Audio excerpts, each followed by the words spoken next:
অহা 18 তাৰিখে আমাৰ ৰাষ্ট্ৰীয় সভাপতি নীতিন নবীন ডাঙৰীয়া ডিব্ৰুগড়লৈ আহিব আৰু মানকটা ফিল্ডত এখন কাৰ্যকৰ্তাৰ সভা পাতিব।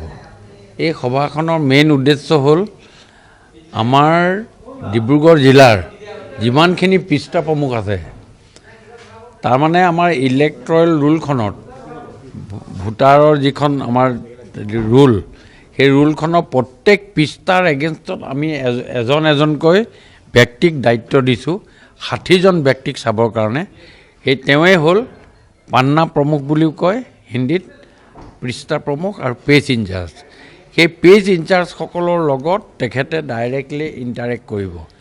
এই ইণ্টাৰেকশ্যনটো এনেকুৱা ধৰণৰ কথা যে এই 20জন 60জন যে মানুহ পৃষ্ঠাৰ যি দায়িত্বত থাকিব এই দায়িত্বত থকাৰ ভিতৰত তেওঁ সেই মানুহজনে পৃষ্ঠা প্ৰমুখে এই মানুহকেইজনৰ লগত সকলো ধৰণৰ ইণ্টাৰেকশ্যন কৰিব। ক'ত 80 বছৰ ওপৰৰ বৃদ্ধ মানুহ আছে নেকি, তেওঁক ভোট দিবলৈ যাবলৈ লাগিব নেকি, তেওঁ কেনেকৈ যাব, তেওঁক ভোট নিবলৈ আহিব নেকি, কোনোবা বিকলাংগ মানুহ আছে নেকি, আৰু তাত কোন কোন মানুহ আছে, তাত কেনেকুৱা ধৰণৰ মানুহ আছে, বিজেপি পজিটিভ হয়নে নহয় ইত্যাদি গোটেইখিনি কথা সেই পান্না প্ৰমুখে দায়িত্ব ল'ব। একদম আমাৰ গ্ৰাছৰুট লেভেলৰ এটাইতকৈ নিম্ন স্তৰৰ যিজন কাৰ্যকৰ্তা সেই কাৰ্যকৰ্তাগৰাকীয়ে গোটেই কথাখিনি দেখভাল কৰিবৰ কাৰণে এই সন্মিলনখন আয়োজন কৰা হৈছে। আৰু এই সন্মিলনখনত ডিব্ৰুগড় সমষ্টিৰ অন্তৰ্গত 3280গৰাকী ব্যক্তি আছে। ঠিক তেনেকৈ গোটেই ডিব্ৰুগড় জিলাত প্ৰায় 18,000 আমাৰ কাৰ্যকৰ্তাক লৈ সেইদিনাখন আমাৰ এই সভাখন হ'ব। আৰু তাত আমাৰ মাননীয় মুখ্যমন্ত্ৰী মহোদয় থাকিব, আমাৰ ৰাজ্যিক সভাপতিও থাকিব, তাৰ পাছত আমাৰ প্ৰাক্তন মুখ্যমন্ত্ৰী সৰ্বানন্দ সোণোৱাল ডাঙৰীয়াও থাকিব। এখন গুৰুত্বপূৰ্ণ সভা হ'ব আমাৰ ইলেকশ্যনৰ আগতে। আৰু ইয়াত তেখেতসকলৰ লগত ইণ্টাৰেকশ্যন হ'ব, যে অকল তেখেতে আমাক বাণী দিব, ভাষণ দিব তেনেকুৱা নহয়, ইণ্টাৰেকশ্যন হ'ব।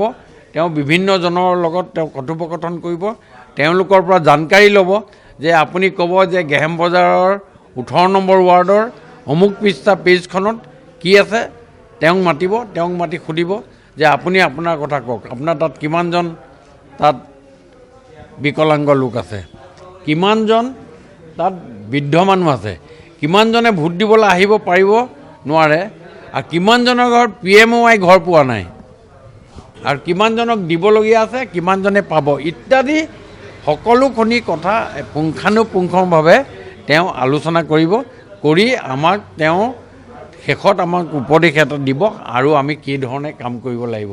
এইটোৱে হ'ল ভাৰতীয় জনতা পাৰ্টীৰ গ্ৰাছৰুট লেভেলত গৈ কাম কৰাৰ যি নিদৰ্শন, সেই নিদৰ্শনেৰে আমাৰ য়ং ভাৰতবৰ্ষৰ ভাৰতীয় জনতা পাৰ্টীৰ আটাইতকৈ যুৱ যিজন সভাপতি নীতিন নবীন ডাঙৰীয়া অহা 18 তাৰিখে আহি আমাৰ ইয়াত এখন গুৰুত্বপূৰ্ণ সভা হ'ব।